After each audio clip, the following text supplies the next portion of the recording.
ವರ್ಷಗಳ ಕಠಿಣ ಪರಿಶ್ರಮ ಮತ್ತು ತಾನು ಗಳಿಸಿದ ಆರ್ಥಿಕ ಸ್ಥಿರತೆಯ ಮೂಲಕ ಅಬ್ದುಲ್ ರಹಮಾನ್ ಉಸ್ತಾದ್ ಉನ್ನತ ಸ್ಥಾನವನ್ನು ತಲುಪಿದ್ದರು. ತನ್ನ ಬಾಲ್ಯದ ಕನಸಾದ ಹೊಸ ಕಾರು ಖರೀದಿಸುವ ಆಸೆಯನ್ನು ಈಡೇರಿಸಿಕೊಳ್ಳಲು ಅವರು ನಿರ್ಧರಿಸಿದರು. ಊರಿನ ಅತಿದೊಡ್ಡ ಮತ್ತು ಆಧುನಿಕ ಕಾರು ಶೋರೂಮ್ ಆಗಿದ್ದ ಎಬಿಎಸ್ ಮೋಟಾರ್ಸ್ಗೆ ಅವರು ತೆರಳಿದರು. ಸರಳವಾದ ಉಡುಗೆಯಲ್ಲಿ, ತಲೆಯಲ್ಲಿ ಬಿಳಿಯ ಟೋಪಿಯೊಂದಿಗೆ ಅತಿ ಸರಳತೆಯಿಂದ ಅವರು ಶೋರೂಮ್ಗೆ ಕಾಲಿಟ್ಟರು. ಅವರ ಮುಖದಲ್ಲಿ ಹೊಸ ಕಾರನ್ನು ಖರೀದಿಸುವ ಸಂತೋಷ ಮತ್ತು ಸ್ವಲ್ಪ ಕುತೂಹಲವಿತ್ತು. ಹೊಳೆಯುವ ಕಾರುಗಳ ನಡುವೆ ನಡೆಯುತ್ತಿರುವಾಗ ಪ್ರತಿಯೊಂದು ಮಾಡೆಲ್ನನ್ನು ಅವರು ಕುತೂಹಲದಿಂದ ಗಮನಿಸಿದರು. ತಾನು ಮನಸ್ಸಿನಲ್ಲಿ ಕಂಡಿದ್ದ ಮಾಡೆಲ್ನತ್ತ ಅವರು ನಿಧಾನವಾಗಿ ನಡೆದರು. ಶೋರೂಮ್ನ ಪ್ರವೇಶದ್ವಾರದಲ್ಲಿಯೇ ಒಬ್ಬ ಸೇಲ್ಸ್ ಎಕ್ಸಿಕ್ಯೂಟಿವ್ ಅವರನ್ನು ತಡೆದು, ಏನು ಬೇಕು ಉಸ್ತಾದ್? ಯಾವುದಾದರೂ ಹಳೆಯ ಕಾರನ್ನು ಮಾರಾಟ ಮಾಡಲು ಬಂದಿದ್ದೀರಾ ಎಂದು ಕೇಳಿದ. ಉಸ್ತಾದ್ ತಾನು ಹೊಸ ಕಾರು ಖರೀದಿಸಲು ಬಂದಿರುವುದಾಗಿ ಹೇಳಿದಾಗ ಸಿಬ್ಬಂದಿಗಳು ಒಬ್ಬರನ್ನೊಬ್ಬರು ನೋಡಿ ನಕ್ಕರು. ಈ ಟೋಪಿಯವನು ಕಾರು ಖರೀದಿಸಲು ಬಂದಿದ್ದಾನೆ, ಇಂತಹವರಿಗೆ ಇಲ್ಲಿ ಏನು ಕೆಲಸ ಎಂದು ಒಬ್ಬರು ಕಿರಿಕಿರಿಯಿಂದ ಮಾತನಾಡಿದರು. ಶೋರೂಮ್ನ ಮ್ಯಾನೇಜರ್ ಶ್ರೀ ರವೀಂದ್ರನ್ ಗರ್ವದಿಂದ ಉಸ್ತಾದ್ರನ್ನು ಕಾಲಿನಿಂದ ತಲೆಯವರೆಗೆ ಗಮನಿಸಿದರು. ಅವರ ಹಳೆಯ ಬಟ್ಟೆಗಳು ಮತ್ತು ಟೋಪಿಯು ರವೀಂದ್ರನ್ನ ಮನಸ್ಸಿನಲ್ಲಿ ತಿರಸ್ಕಾರವನ್ನು ತುಂಬಿತು. ಯಾವ ಮಾಡೆಲ್ ಬೇಕು ಉಸ್ತಾದ್ಗೆ? ಸೈಕಲ್ ಏನಾದರೂ ನೋಡುತ್ತಿದ್ದೀರಾ? ಇಲ್ಲಿ ಹೊಸ ಕಾರುಗಳು ಮಾತ್ರ ಇವೆ, ಅದೂ ಲಕ್ಷಗಟ್ಟಲೆ ಬೆಲೆಯವು ಎಂದು ವ್ಯಂಗ್ಯವಾಡಿದರು.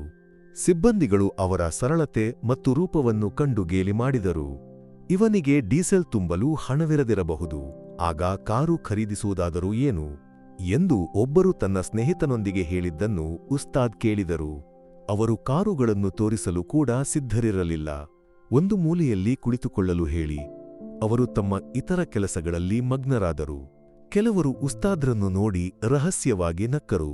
ಉಸ್ತಾದ್ ತಾಳ್ಮೆಯಿಂದ ಕಾದಿದರು. ಅವರ ಕಣ್ಣುಗಳು ತುಂಬಿತು.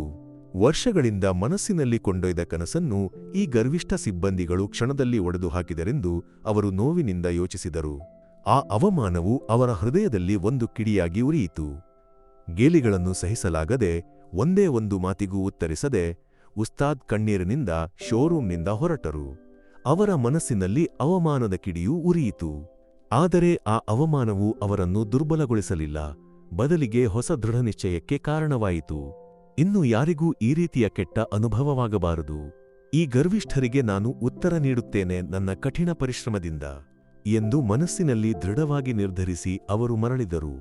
ಸಿಬ್ಬಂದಿಗಳಿಗೆ ಇದು ಸಾಮಾನ್ಯ ಘಟನೆಯಾದರೂ ಉಸ್ತಾದ್ರ ಜೀವನದಲ್ಲಿ ಇದು ಒಂದು ತಿರುವಿನ ಹಂತವಾಗಿತ್ತು. ಅವರು ಒಬ್ಬ ಸಾಮಾನ್ಯ ವ್ಯಕ್ತಿಯನ್ನು ಅವಮಾನಿಸಿದರೆಂದು ಭಾವಿಸಿದರು, ಆದರೆ ಇದು ಒಂದು ದೊಡ್ಡ ಬಿರುಗಾಳಿಯ ಆರಂಭವಾಗಿತ್ತು ಎಂದು ಅವರಿಗೆ ತಿಳಿಯಲಿಲ್ಲ. ಅಬ್ದುಲ್ ರಹಮಾನ್ ಒಂದು ಒಳನಾಡಿನ ಗ್ರಾಮದಿಂದ ಬಂದವರು. ಅಲ್ಲಿ ಅವರು ಸಾಮಾನ್ಯನಾಗಿದ್ದರೂ ಕನಸುಗಳಿಂದ ತುಂಬಿದ ಬಾಲಕರಾಗಿದ್ದರು. ಅವರ ಬಾಲ್ಯವು ಬಡತನದಿಂದ ಕೂಡಿತ್ತು. ಶಾಲೆಗೆ ಹೋಗಲು ಸಹ ದಾರಿಯಿಲ್ಲದ ದಿನಗಳು. ಹಸಿವು ಮತ್ತು ಬಡತನವು ಅವರಿಗೆ ಒಡನಾಡಿಗಳಾಗಿದ್ದವು. ಆದರೂ ಕಾರುಗಳ ಬಗ್ಗೆ ಅವರಿಗೆ ತೀವ್ರವಾದ ಆಕರ್ಷಣೆಯಿತ್ತು. ಹೊಲಗದ್ದೆಗಳ ಮೂಲಕ ನಡೆಯುವಾಗ ದೂರದ ರಸ್ತೆಯಲ್ಲಿ ವೇಗವಾಗಿ ಓಡುವ ಕಾರುಗಳು ಅವರಿಗೆ ಆಶ್ಚರ್ಯವನ್ನುಂಟು ಮಾಡುತ್ತಿದ್ದವು. ಅವುಗಳ ವೇಗ ಮತ್ತು ರೂಪವು ಅವರನ್ನು ಆಕರ್ಷಿಸಿತು. ಹಳೆಯ ಕಾರುಗಳ ಚಿತ್ರಗಳನ್ನು ಸಂಗ್ರಹಿಸುವುದು, ಅವುಗಳ ಎಂಜಿನ್ ಶಬ್ದವನ್ನು ಅನುಕರಿಸುವುದು ಅವರ ಮುಖ್ಯ ವಿನೋದವಾಗಿತ್ತು. ಒಂದು ದಿನ ಸ್ವಂತ ಕಾರನ್ನು ಖರೀದಿಸಿ ಅದರಲ್ಲಿ ಜಗತ್ತನ್ನು ಸುತ್ತಬೇಕೆಂಬುದು ಅವರ ಅತಿದೊಡ್ಡ ಕನಸಾಗಿತ್ತು. ಆ ಕನಸನ್ನು ಅವರು ತಮ್ಮ ಮನಸ್ಸಿನಲ್ಲಿ ಒಂದು ನಿಧಿಯಂತೆ ಕಾಪಾಡಿಕೊಂಡಿದ್ದರು. ಬಾಲ್ಯದಲ್ಲಿಯೇ ಕುಟುಂಬದ ಜವಾಬ್ದಾರಿಯನ್ನು ಹೊರಬೇಕಾಯಿತು. ಅಬ್ದುಲ್ ರಹಮಾನ್ ಶಿಕ್ಷಣವನ್ನು ಅರ್ಧದಲ್ಲಿಯೇ ಬಿಟ್ಟು ಸಣ್ಣ ಕೆಲಸಗಳಿಗೆ ಹೋಗಲು ಆರಂಭಿಸಿದರು. ಲಾರಿಯ ಕ್ಲೀನರ್ ಆಗಿ, ನಂತರ ಚಾಲಕನಾಗಿ ಕೆಲಸ ಮಾಡಿದರು. ಪ್ರತಿಯೊಂದು ಕೆಲಸವನ್ನು ಅವರು ಪ್ರಾಮಾಣಿಕತೆ ಮತ್ತು ಕಠಿಣ ಪರಿಶ್ರಮದಿಂದ ಮಾಡಿದರು. ಚಾಲಕನಾಗಿದ್ದ ಸಮಯದಲ್ಲಿ ಅವರು ವಿವಿಧ ಕಾರುಗಳ ಬಗ್ಗೆ ಕಲಿತರು. ಅವುಗಳ ಕಾರ್ಯವಿಧಾನ ಮತ್ತು ದೋಷಗಳನ್ನು ಗಮನಿಸಿ ತಿಳಿದುಕೊಂಡರು. ಯಾಂತ್ರಿಕ ವಿಷಯಗಳಲ್ಲಿ ಆಸಕ್ತಿ ಇರುವುದರಿಂದ ಒಡೆದು ಸಮಯದಲ್ಲಿ ವರ್ಕ್ಶಾಪ್ಗಳಿಗೆ ತೆರಳಿ ಕಾರುಗಳ ದುರಸ್ತಿಯನ್ನು ಕಲಿತರು. ಹಲವು ಬಾರಿ ಕೂಲಿ ಇಲ್ಲದೆಯೇ ಈ ಕೆಲಸಗಳನ್ನು ಮಾಡಿದರು.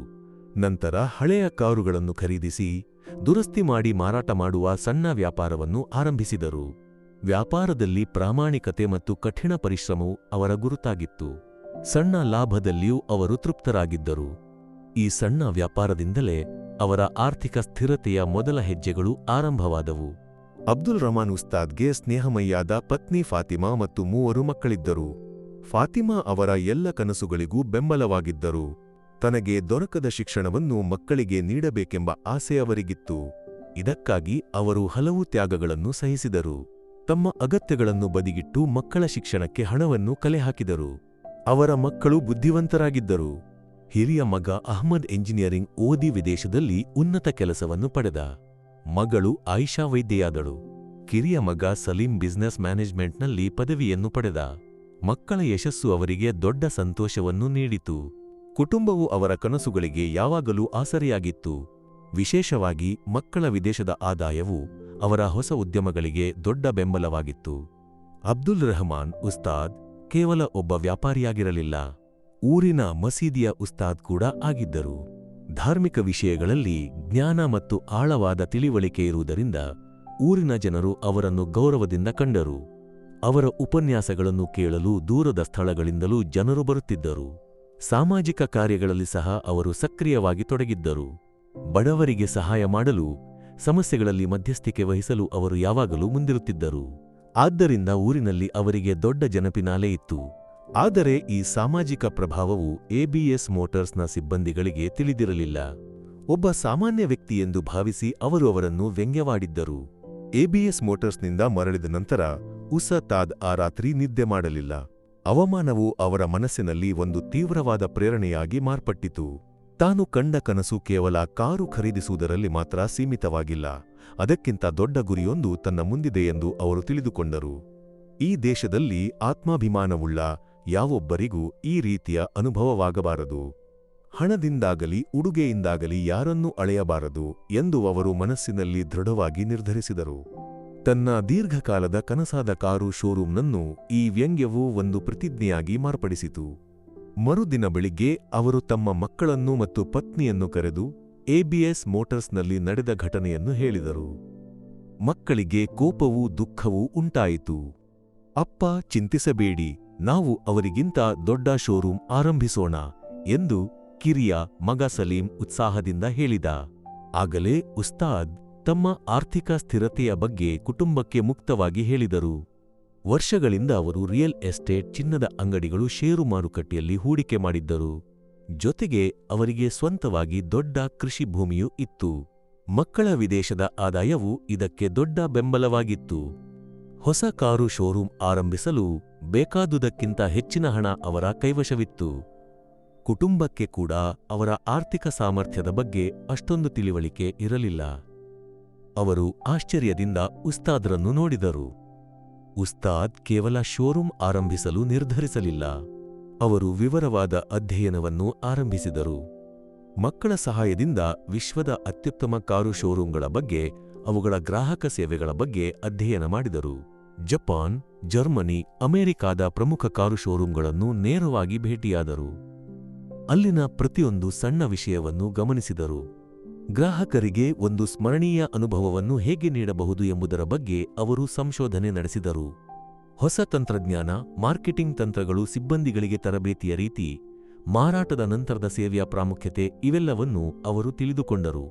ಉಸ್ತಾದ್ ತಮ್ಮ ಕನಸಿಗೆ ಒಡನಾಡಿಯಾಗಿ ವಿಶ್ವಾಸಾರ್ಹ ತಂಡವನ್ನು ಕಂಡುಕೊಂಡರು. ವರ್ಷಗಳಿಂದ ತಮ್ಮೊಂದಿಗೆ ಕೆಲಸ ಮಾಡಿದ್ದ ಹಳೆಯ ಮೆಕ್ಯಾನಿಕ್ಗಳು, ಚಾಲಕರು, ವ್ಯಾಪಾರದಲ್ಲಿ ಸಹಾಯ ಮಾಡಿದ್ದ ಸ್ನೇಹಿತರನ್ನು ಸಂಪರ್ಕಿಸಿದರು. ಜೊತೆಗೆ ಮಕ್ಕಳ ಸಹಾಯದಿಂದ ಯುವಕರು ಮತ್ತು ಉತ್ಸಾಹಿಗಳಾದ ಹೊಸ ಸಿಬ್ಬಂದಿಗಳನ್ನು ಕಂಡುಕೊಂಡರು. ಗ್ರಾಹಕರೊಂದಿಗೆ ಪ್ರೀತಿಯಿಂದ ಮತ್ತು ಗೌರವದಿಂದ ವ್ಯವಹರಿಸುವ ಸಾಮರ್ಥ್ಯವಿರುವವರನ್ನೇ ಆಯ್ಕೆ ಮಾಡಿದರು. ಪ್ರತಿಯೊಬ್ಬರಿಗೂ ಉಸ್ತಾದ್ರ ಕನಸಿನಲ್ಲಿ ಭಾಗಿಯಾಗಲು ಸಂತೋಷವಿತ್ತು. ಅವರು ಉಸ್ತಾದ್ರ ದೃಷ್ಟಿಕೋನದಲ್ಲಿ ನಂಬಿಕೆಯಿಟ್ಟರು. ಉಸ್ತಾದ್ ತಮ್ಮ ಹೊಸ ಶೋರೂಮ್ಗೆ ಎಬಿಎಸ್ ಮೋಟಾರ್ಸ್ನ ಪಕ್ಕದಲ್ಲಿಯೇ ಸ್ಥಳವನ್ನು ಆಯ್ಕೆ ಮಾಡಿದರು. ಇದು ಒಂದು ತಂತ್ರಗಾರಿಕೆಯ ನಡೆಯಾಗಿತ್ತು.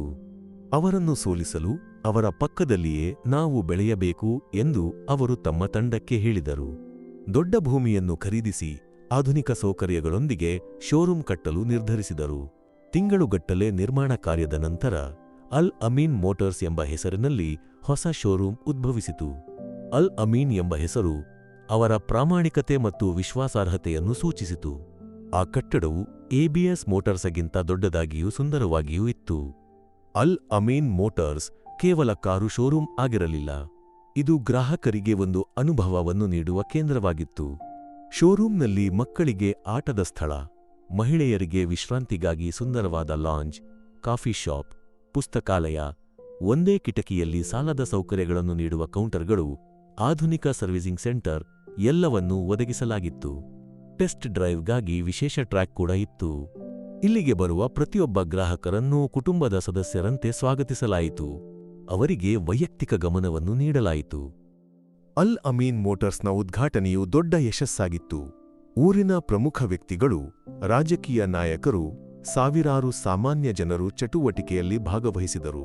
ಉಸ್ತಾದ್ರ ಹಳೆಯ ಸ್ನೇಹಿತರು, ಅವರು ಸಹಾಯ ಮಾಡಿದ ಬಡವರು, ಅವರನ್ನು ಗೌರವಿಸುವ ಧಾರ್ಮಿಕ ವಿದ್ವಾಂಸರು ಎಲ್ಲರೂ ಇದ್ದರು. ಉಸ್ತಾದ್ ತಮ್ಮ ಭಾಷಣದಲ್ಲಿ, ಪ್ರತಿಯೊಬ್ಬ ಗ್ರಾಹಕರು ನಮಗೆ ದೇವರಿಗೆ ಸಮಾನ. ಹಣದಿಂದಾಗಲಿ ಉಡುಗೆಯಿಂದಾಗಲಿ ಯಾರನ್ನೂ ಅಳೆಯಬಾರದು. ಎಲ್ಲರಿಗೂ ಉತ್ತಮ ಸೇವೆಯನ್ನು ನೀಡುವುದು ನಮ್ಮ ಗುರಿ ಎಂದು ಘೋಷಿಸಿದರು. ಈ ಮಾತುಗಳು ಜನರನ್ನು ಆಕರ್ಷಿಸಿತು. ಜನರ ಮನಸ್ಸಿನಲ್ಲಿ ಉಸ್ತಾದ್ರ ಮೇಲಿನ ಪ್ರೀತಿಯು ಇಮ್ಮಡಿಯಾಯಿತು. ಅಲ್ ಅಮೀನ್ ಮೋಟಾರ್ಸ್ ಉತ್ತಮ ಪ್ರದರ್ಶನವನ್ನು ತೋರಲು ಆರಂಭಿಸಿತು. ಎಬಿಎಸ್ ಮೋಟಾರ್ಸ್ ಆತಂಕಗೊಂಡಿತು. ಅವರ ವ್ಯಾಪಾರವು ಕುಸಿಯಲು ಆರಂಭಿಸಿತು. ಶ್ರೀ ರವೀಂದ್ರನ್ ಉಸ್ತಾದ್ರ ಶೋರೂಮ್ನನ್ನು ಧ್ವಂಸ ಮಾಡಲು ಹಲವು ಕುತಂತ್ರಗಳನ್ನು ರೂಪಿಸಿದರು. ಬೆಲೆಯನ್ನು ಕಡಿಮೆ ಮಾಡಿ ಮಾರಾಟ ಮಾಡಲು ಯತ್ನಿಸಿದರು. ಅಲ್ ಅಮೀನ್ ಮೋಟಾರ್ಸ್ ಬಗ್ಗೆ ಸುಳ್ಳು ಪ್ರಚಾರ ಮಾಡಿದರು. ಸರ್ವೀಸ್ ತಡೆಯಲು ಶ್ರಮಿಸಿದರು. ಕೆಲವೊಮ್ಮೆ ಉಸ್ತಾದ್ರ ಶೋರೂಮ್ನ ಸಿಬ್ಬಂದಿಗಳನ್ನು ಪ್ರಭಾವಿಸಲು ಯತ್ನಿಸಿದರು. ಹೆಚ್ಚಿನ ಹಣವನ್ನು ನೀಡುವ ಆಮಿಷವನ್ನೊಡ್ಡಿದರು. ಆದರೆ ಉಸ್ತಾದ್ ಈ ಎಲ್ಲ ನಡೆಗಳನ್ನು ಶಾಂತವಾಗಿ ಎದುರಿಸಿದರು. ತಮ್ಮ ನೀತಿಗಳಿಂದ ಮತ್ತು ಪ್ರಾಮಾಣಿಕತೆಯಿಂದ ಪ್ರತಿಯೊಂದು ನಡೆಯನ್ನು ಮೀರಿದರು. ಬೆಲೆ ಕಡಿಮೆ ಮಾಡಿದಾಗ ಉಸ್ತಾದ್ ಉತ್ತಮ ಸೇವೆ ಮತ್ತು ಹೆಚ್ಚಿನ ವಾರಂಟಿಯನ್ನು ನೀಡಿ ಗ್ರಾಹಕರನ್ನು ಆಕರ್ಷಿಸಿದರು. ಸುಳ್ಳು ಪ್ರಚಾರಗಳನ್ನು ಸತ್ಯದಿಂದ ಎದುರಿಸಿದರು. ಗ್ರಾಹಕರೊಂದಿಗೆ ನೇರವಾಗಿ ಮಾತನಾಡಿ ತಪ್ಪು ಗ್ರಹಿಕೆಗಳನ್ನು ತೆಗೆದರು. ಸಿಬ್ಬಂದಿಗಳಿಗೆ ಹೆಚ್ಚಿನ ಸೌಲಭ್ಯಗಳನ್ನು ನೀಡಿ ಅವರ ವಿಶ್ವಾಸವನ್ನು ಗಳಿಸಿದರು.